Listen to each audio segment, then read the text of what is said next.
Good morning, students of +1 class. It is our third lecture on structure of atom. और हम structure of atom के numericals को discuss कर रहे हैं. हमारे पास जो नेक्स्ट क्वेश्चन है वो है the number of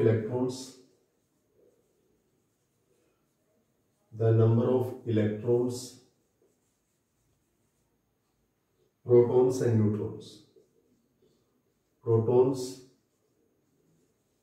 neutrons in a species are equal to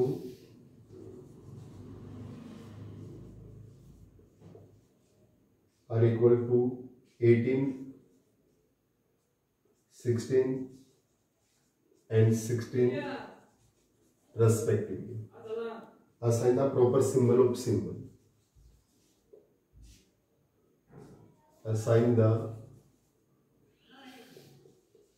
proper symbol of species.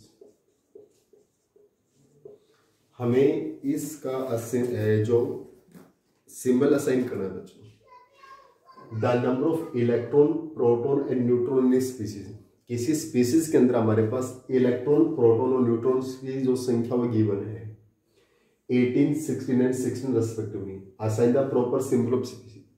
इसका मतलब हमारा आंसर क्या होगा, देखिए यहां पर जो नंबर ऑफ इलेक्ट्रॉन्स है, इलेक्ट्रॉन्स आपके पास है 18, प्रोटॉन आपके पास कितने हैं, प्रोटॉन्स है 16 और न्यूट्रॉन्स कितने हैं, न्यूट्रॉन्स भी कितने हैं 16. ये हमारे गिवन डाटा बच्चों क्वेश्चन के. These are given data of question. ये जो डाटा हमने लिखे हैं ये इस क्वेश्चन से लिखे हैं ना हमने, यानी these are given data of question. बच्चों ध्यान से देखिए एक बार, यह इलेक्ट्रॉन्स की संख्या 18 है, प्रोटॉन्स की संख्या 16 है और न्यूट्रॉन्स की संख्या कितनी है, 16 है.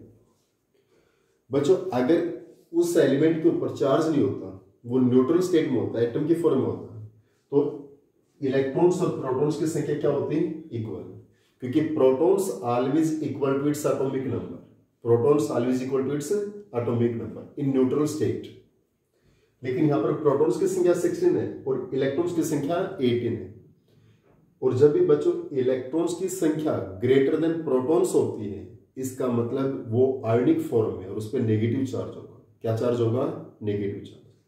अगर प्रोटॉन्स हमारे 16 है, प्रोटॉन 16 है, तो उसका जो एटॉमिक नंबर है, एटॉमिक नंबर कितना होगा, 16. क्योंकि प्रोटॉन्स की जो संख्या है always equal to the atomic number.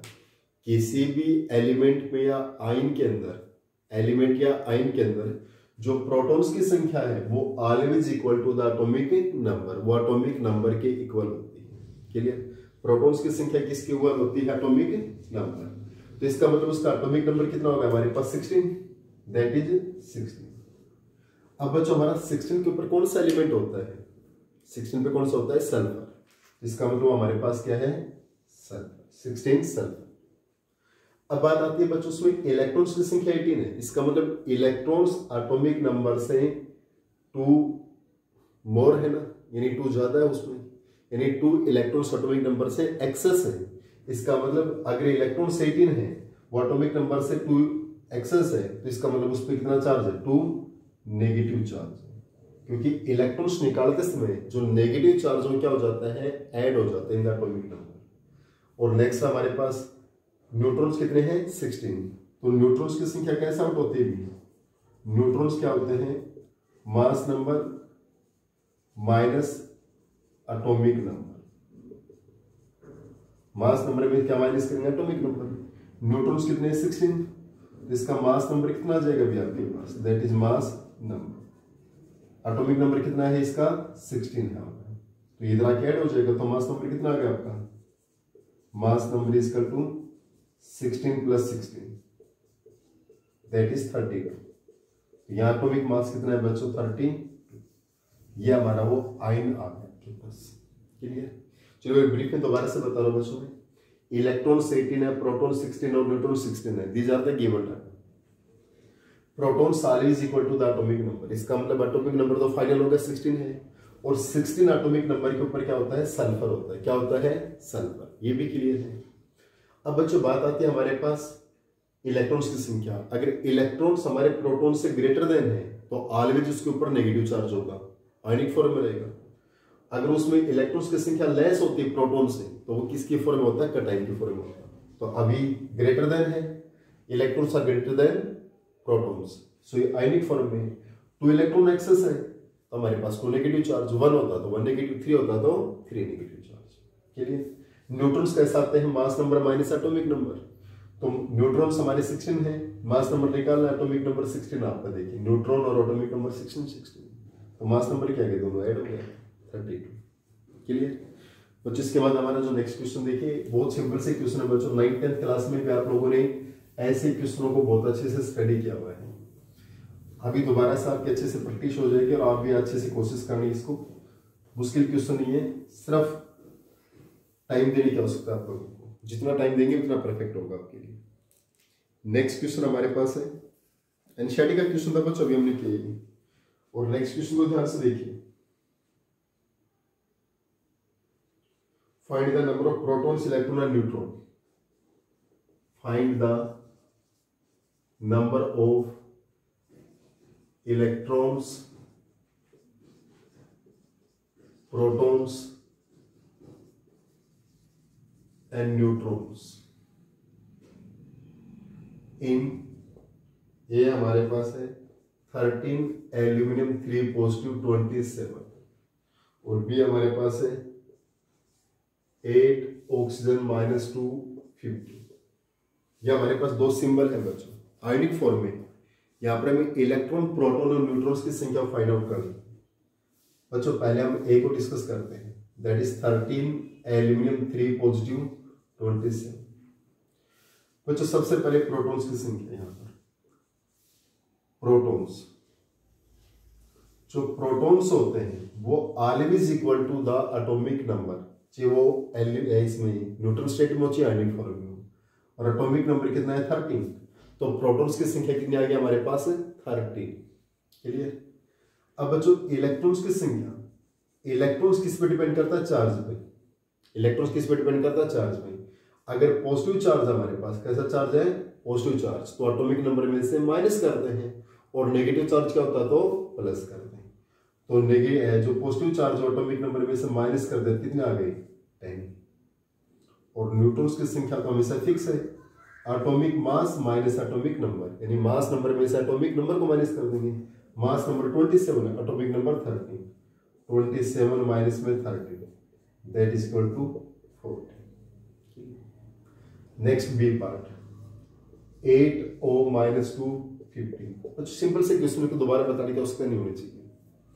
अगर नंबर ऑफ प्रोटॉन्स की बात करते हैं, यहाँ पर किसकी बात करते हैं, प्रोटॉन्स, तो प्रोटॉन्स किसके इक्वल होंगे बच्चों, एटॉमिक नंबर के इक्वल। एटॉमिक नंबर कितना है यहाँ पर 8। अब बात आती है इलेक्ट्रॉन्स की संख्या। इलेक्ट्रॉन्स किस पे डिपेंड करते हैं बच्चों, एटॉमिक नंबर पे, लेकिन जो नेगेटिव चार्ज होता है आयनिक फॉर्म में वो ऐड हो जाता है एटॉमिक नंबर में, और पॉजिटिव चार्ज को हम क्या कर देते हैं माइनस। जैसे कि हमने यहाँ माइनस किया था, प्लस चार्ज था, या नेगेटिव चार्ज है तो हम क्या करेंगे, ऐड करेंगे। 8 + 2 = 10। और न्यूट्रॉन्स की संख्या फिक्स है बच्चों। न्यूट्रॉन्स क्या होते हैं, mass number minus atomic number, 15 - 8 = में 6। एनी डाउट इसमें बच्चों, बहुत सिंपल से क्वेश्चन है, कोशिश कीजिए। 1 मिनट बच्चों आप स्क्रीनशॉट ले लिया करो, एक दिन पहले में कोशिश की थी आपको, कुछ सेकंड के लिए मैं रख देता हूँ, इसको आप पॉज करके स्क्रीनशॉट लेके आप इसको अच्छे से रिटर्न कर सकते हो बच्चों, उसमें दिक्कत नहीं आएगी आपको, इट्स ओके। कुछ सेकंड के लिए हम इसको रख देंगे तो आप इसका स्क्रीनशॉट इजी से ले सकते हैं।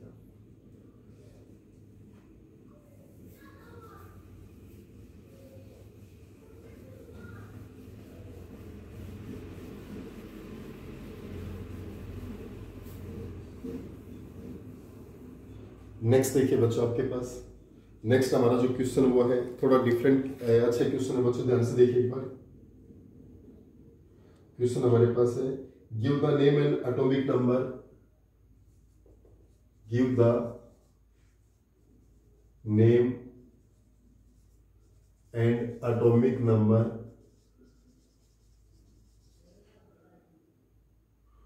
Of inert gas atom in which, of inert gas atom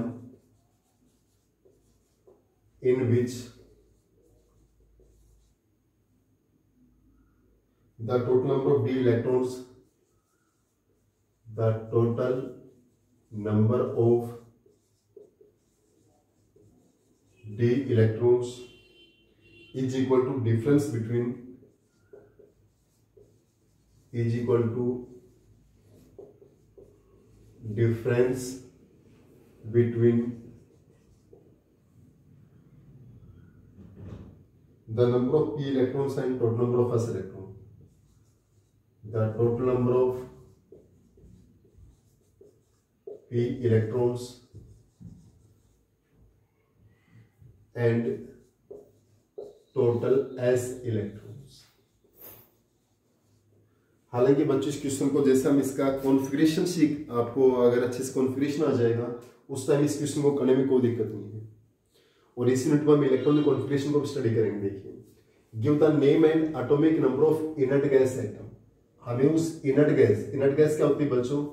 inert gas हमारे पास ये है, helium, neon, argon, krypton, xenon, radon. These are the inert gas. Clear?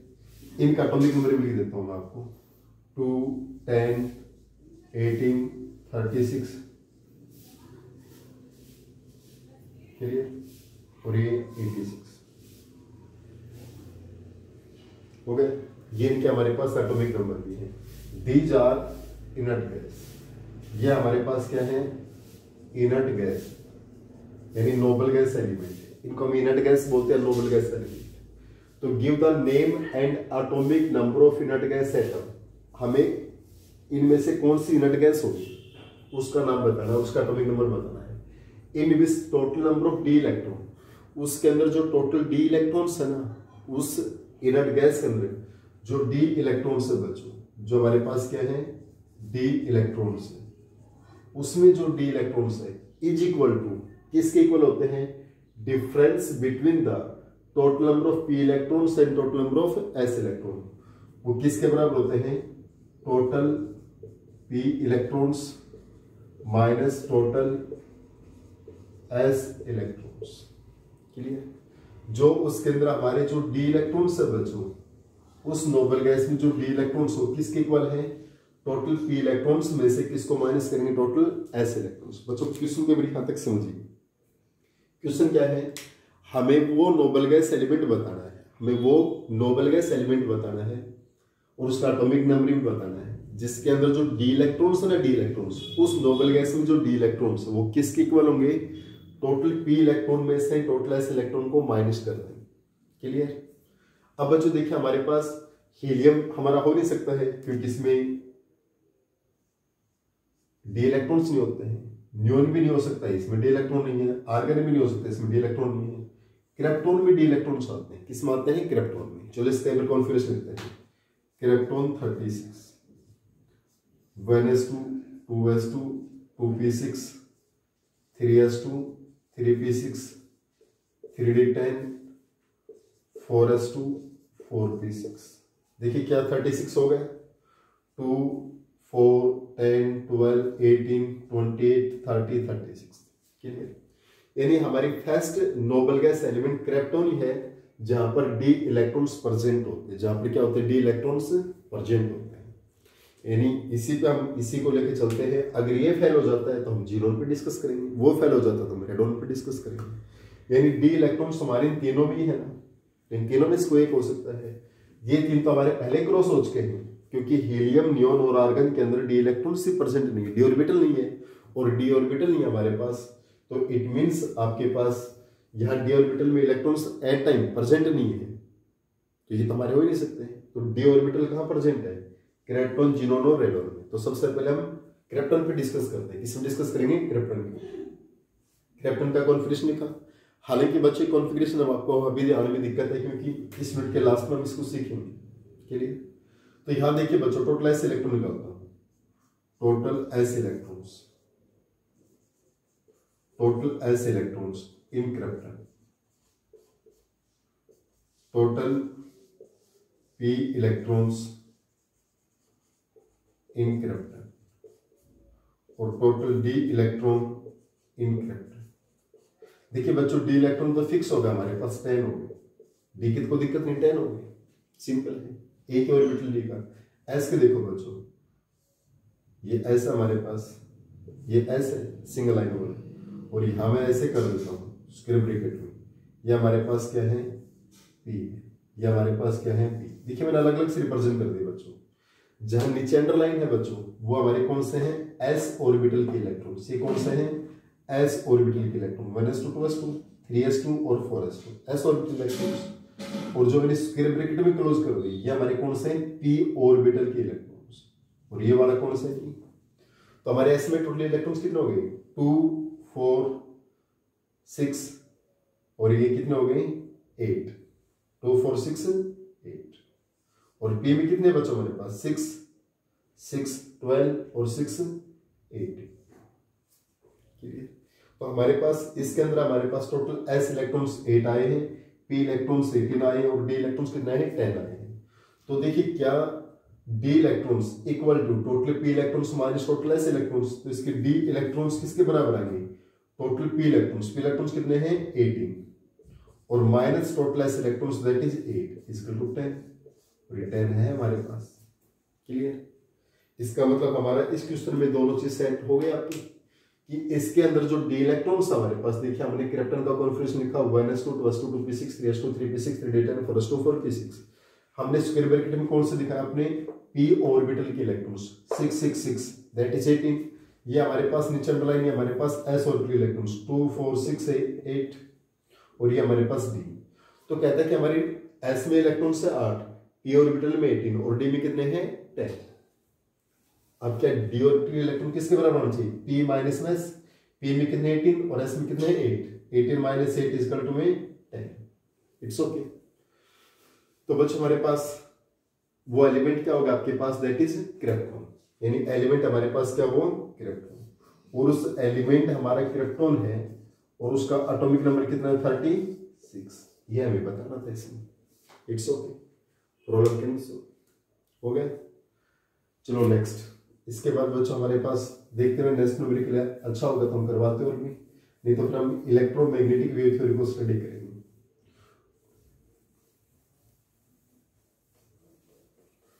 Otherwise हम इलेक्ट्रोमैग्नेटिक वेव थ्योरी को पढ़ाते हैं।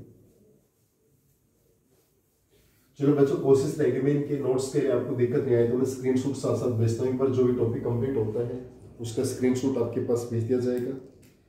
नेक्स्ट, मेरे अनुसार कोई क्वेश्चन इतना अच्छा नहीं है, आप कर सकते हो, सारे सिंपल से क्वेश्चन है, आप कर पाओगे आराम से। फिर भी एक क्वेश्चन मैं आपको करवा दूं, चलिए एक क्वेश्चन करवा देता हूं। A monatomic anion, a monoatomic anion of unit charge contain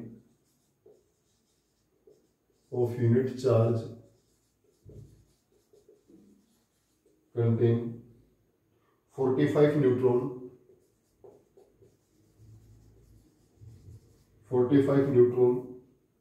and 36 electrons. Find atomic number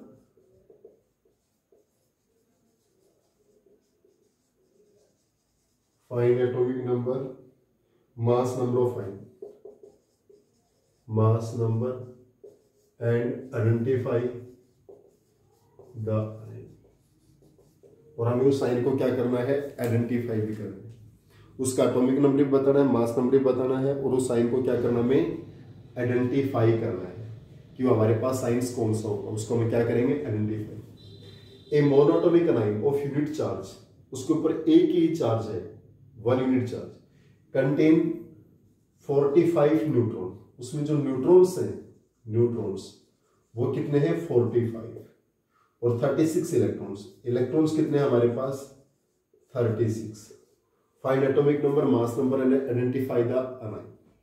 clear बच्चों, हमारे पास एन आइन है, एन आइन का मतलब क्या है, उसके ऊपर अगर वो हमारे पास एन आइन है, अनाइन है, तो उसके ऊपर कितना है नेगेटिव चार्ज, और उसके ऊपर नेगेटिव चार्ज कितना है of unit charge. Unit charge का मतलब एक नेगेटिव चार्ज। क्लियर, बच्चों अनाइन की फॉर्म उसके ऊपर नेगेटिव चार्ज, और नेगेटिव चार्ज भी कितना है 1 यूनिट चार्ज। उसका जो एटॉमिक नंबर है, एटॉमिक नंबर कितना हो जाएगा आपके पास, उसका एटॉमिक नंबर कितना होगा, अगर उसमें इलेक्ट्रॉन 36 है और उसके ऊपर 1 यूनिट नेगेटिव चार्ज है, 1 यूनिट नेगेटिव चार्ज है, तो इलेक्ट्रॉन्स निकालते समय हम क्या करते हैं, एटॉमिक नंबर में 1 यूनिट जो नेगेटिव चार्ज वो ऐड करते हैं ना, और एटॉमिक नंबर निकालेंगे तो इलेक्ट्रॉन्स में से वो माइनस कर देंगे, तो 35, क्योंकि 1 यूनिट नेगेटिव चार्ज में इलेक्ट्रॉन निकालते समय एटॉमिक नंबर में तो 1 ऐड करते तभी 36 होता है। इसका मतलब एटॉमिक नंबर कितना है 35, और 35 एटॉमिक नंबर कौन होगा, bromine, Br।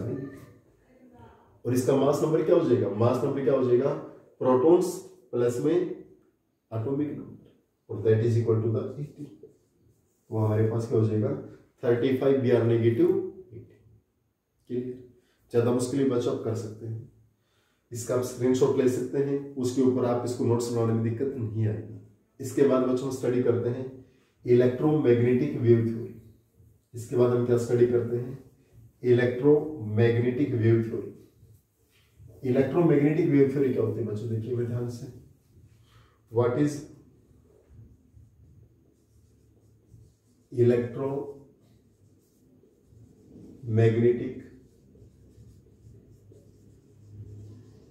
Wave theory.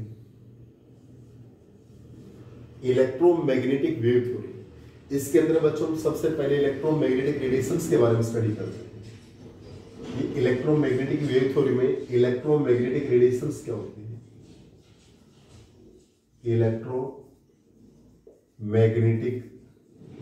Radiations. इसका मतलब एक बात तो क्लियर होगी बच्चों, जो इलेक्ट्रोमैग्नेटिक रेडिएशंस हैं वो वेव करेक्टर होती है। कैसे होती है उनकी, wave character. Clear, electromagnetic wave theory, इसका मतलब सबसे पहले हम किसके बारे में स्टडी करते हैं, इलेक्ट्रोमैग्नेटिक रेडिएशन। बच्चों हमारे पास एक सोर्स ऑफ लाइट होता है, क्या होता है, source of light. Source of light में बच्चों हमारे पास बल्ब का फिलामेंट भी हो सकता है, यानी फिलामेंट ऑफ बल्ब, या हीटेड रोड भी हो सकती है। अब देखिए बच्चों, जो बल्ब फिलामेंट है वो कंटिन्यूसली इमिशन ऑफ लाइट, यानी वो लाइट का कंटिन्यू इमिशन करता है ना, कंटिन्यू क्या करता है, emission of light.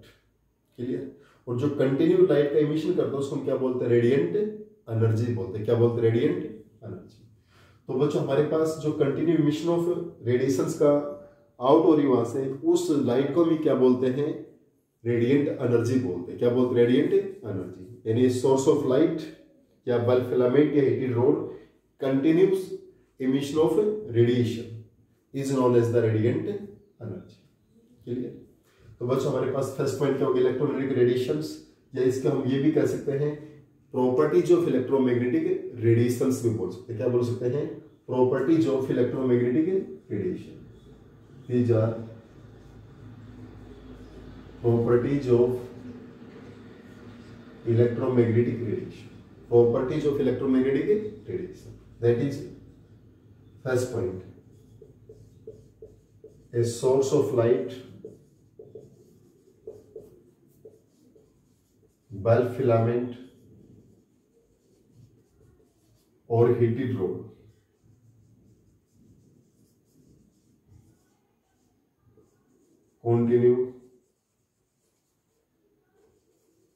continuously emission of radiation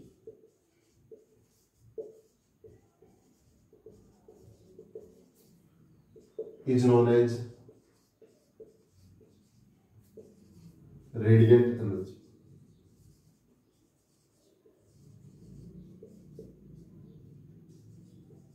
Is known as radiant energy. क्या पता है फर्स्ट पॉइंट, जो भी एक सोर्स ऑफ लाइट होता है, एक सोर्स ऑफ लाइट, वो बल्ब फिलामेंट भी हो सकता है और हीटेड रोड भी हो सकती है। कंटिन्यूसली इमिशन ऑफ रेडिएशंस, जो हमारे बल्ब फिलामेंट से हमारी रेडिएशंस का क्या होता है, कंटिन्यूस इमिशन होता है, कंटिन्यू रेडिएशंस आउट होती है, और जो रेडिएशंस आउट होती है इनको हम क्या बोलते हैं, रेडिएंट एनर्जी। सेकंड बच्चों, इलेक्ट्रोमैग्नेटिक रेडिएशन। इलेक्ट्रो मींस क्या होता है, इलेक्ट्रिक फील्ड। देखिए यहां पर है, एक वर्ड है इलेक्ट्रो और एक है मैग्नेटिक। तो इलेक्ट्रो मींस क्या होगा आपके पास, इलेक्ट्रिक फील्ड, और मैग्नेटिक मींस क्या होगा आपका, magnetic field, magnetic electro means electric field, magnetic means magnetic field. तो इलेक्ट्रोमैग्नेटिक रेडिएशंस क्या होती हैं? Those radiation which can pass through electric as well as magnetic field, जो इलेक्ट्रिक और मैग्नेटिक दोनों फील्ड से तो क्या होते हैं? पास होते हैं, और they are normal to each other, वो एक दूसरे क्या होते हैं? नॉर्मल होते हैं। Normal means perpendicular and normal to path of propagation, और जिस पाथ से फॉलो होते हैं उसके क्या होते हैं? वो नॉर्मल होते हैं। नॉर्मल मीन्स परपेंडिकुलर होता है। क्लियर? जैसे हमारे पास ये बोर्ड है, एक प्लेन है, और ये उसके ऊपर क्या होगा? 90 का एंगल बना रहा है ना। अब इस पेन का देखिए, इस 90 के साथ एंगल आपका। क्लियर? ओके। जैसे हमारे पास ये है, ये प्लेन है, इसके ऊपर हमारा देखिए अभी 90 का एंगल बना रहा है इसका।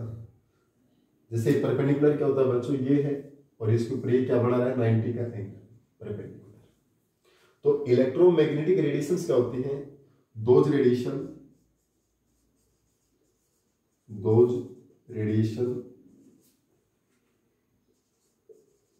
which pass through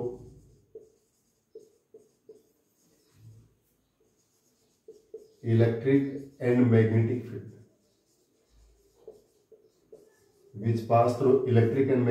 field, they are normal to each other and normal to path of propagation,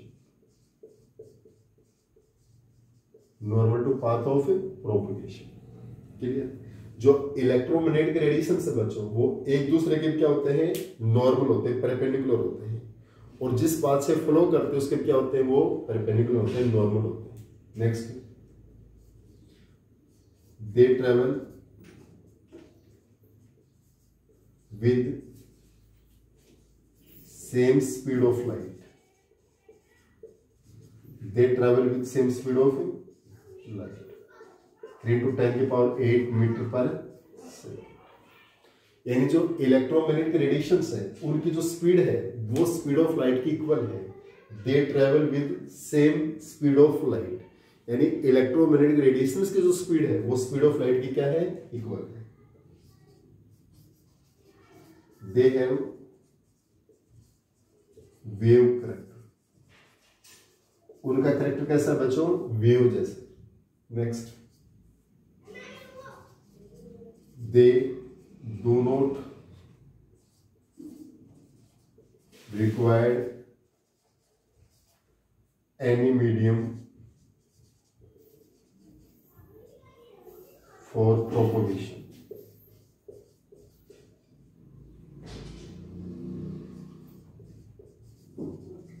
means उनको प्रोपगेट होने के लिए किसी मीडियम की रिक्वायरमेंट नहीं है, वो वैक्यूम में से पास हो सकते हैं।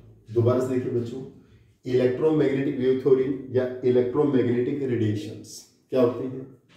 इलेक्ट्रोमैग्नेटिक रेडिएशन क्या होती है? जिससे हमारा एक सोर्स ऑफ लाइट है, filament of bulb heated road, which can continuous emission of radiation, जो रेडिएशन कंटिन्यू इमिट होती है उनको हम क्या बोलते हैं? रेडिएंट एनर्जी बोलते हैं। क्या बोलते हैं? Radiant energy.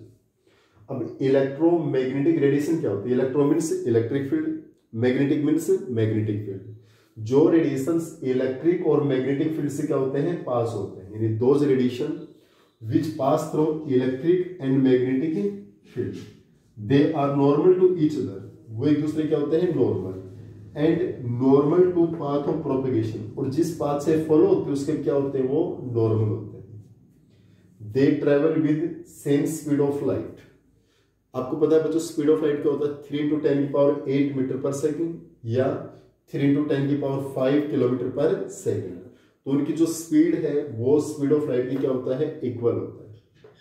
They have wave character, उनकी जो नेचर वो कैसे होती है? Wave type. They do not require any medium for propagation, इनको प्रोपगेट होने के लिए किसी भी मीडियम की रिक्वायरमेंट नहीं होती है। मीन्स ये radiations, those radiation which can pass through also the vacuum, ये वैक्यूम में से भी क्या हो सकते हैं? पास हो सकते हैं। क्लियर? नेक्स्ट बच्चों हम कैरेक्टरिस्टिक्स ऑफ वेव के बारे में स्टडी करेंगे, क्योंकि हमने इलेक्ट्रोमैग्नेटिक रेडिएशंस की वेव कैरेक्टर पढ़ा है आपको, वेव थ्योरी। तो नेक्स्ट में हमारे पास जो नेक्स्ट आपका लेक्चर होगा वो हमारे पास क्या है? वेव करंट के बारे में इस तरीके से।